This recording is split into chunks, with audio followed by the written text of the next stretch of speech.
Everyone, নিয়ে চলে এসেছি আরও একটা ভিডিও। তো আজকের ভিডিওতে আমি দেখাবো আমার স্টাইলের ম্যাগি। তো অ্যাকচুয়ালি চাউমিনও খেতে ইচ্ছা করছে, কিন্তু ম্যাগি মশলারও টেস্ট চাই, প্লাস আটা নুডলস খেতে হবে কারণ সামনে আসছে পুজো। তো চলো বানানো যাক চাউমিন স্টাইল আটা নুডলস, চাউমিন স্টাইল ম্যাগি। তো তাড়াতাড়ি পেজটাকে ফলো করে দাও এরকম সুন্দর সুন্দর ভিডিও দেখার জন্য।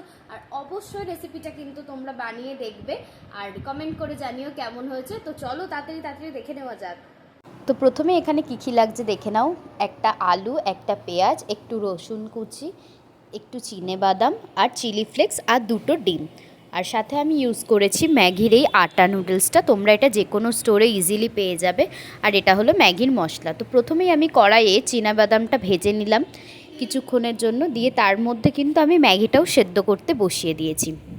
বাদামটা তুলে রেখে তারপরে আমি কড়াইয়ে দিয়ে দিলাম দুটো ডিম।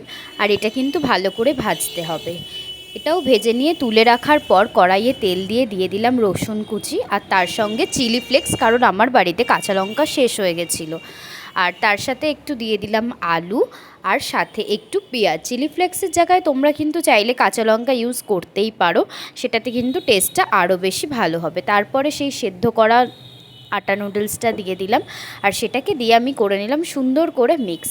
তারপরে ম্যাগির সঙ্গে যে মশলাটা দিয়েছিল সেই মশলাটাও আমি অ্যাড করে দিলাম আর তার সঙ্গে যে ডিমটা ভেজেছিলাম সেটাও আমি অ্যাড করে দিলাম। আর তারপরে মিক্স। আর দেখো নুডলসটা এখনই দেখতে কত সুন্দর লাগছে। তো আজকের জন্য এইটুকুই, দেখা হবে আবার পরের মিনি ব্লগে।